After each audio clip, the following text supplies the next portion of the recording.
In our last video, we were discussing the Federal Reserve printing trillions of dollars and where that money goes. Today, we're discussing the impact of printing so much money. Welcome to Economics Made Simple. To help us learn more, Clint Dahl is back again.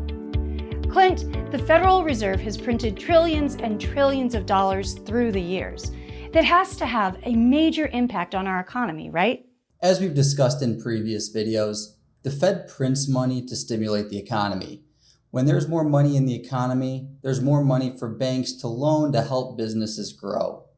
Today, let's focus on the impact money printing has on the financial sector. When we say financial sector, we mean paper assets like bonds or cash.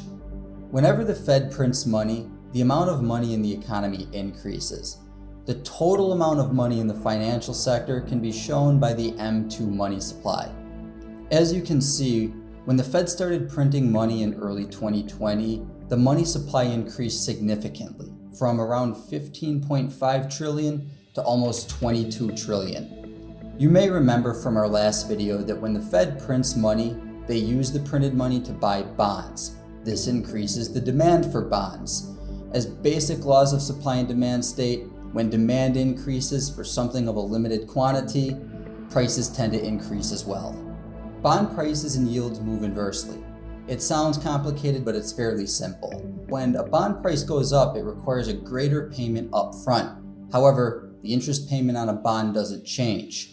Therefore, over the lifetime of the bond, the payout will decrease. In simple terms, when prices go up, interest rates usually go down. In early 2020, when the Fed started printing money to buy bonds, rates dropped.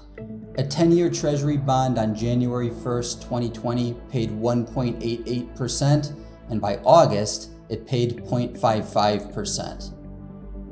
This can have a major impact on government spending. It allows them to borrow more money for their spending programs because their interest is lower. This in turn can increase the national debt. These are some of the immediate impacts on the financial sector of the Fed printing money. However, it does not end there, as these effects can trickle down and have impacts on other areas of the economy. Clint, the more we learn about the Federal Reserve printing money, the more questions I have. Now that we know how this affects the economy, I wonder how this could affect my personal life savings. I'd love to have you back soon to explain. I'd be glad to. This concludes today's lesson on how the Federal Reserve printing money impacts our economy. Be sure to come back next time when we explain how the Federal Reserve's money printing could impact your personal retirement savings. Joe Montana here. Click subscribe now and hit the notification bell to stay up to date. You'll be glad you did.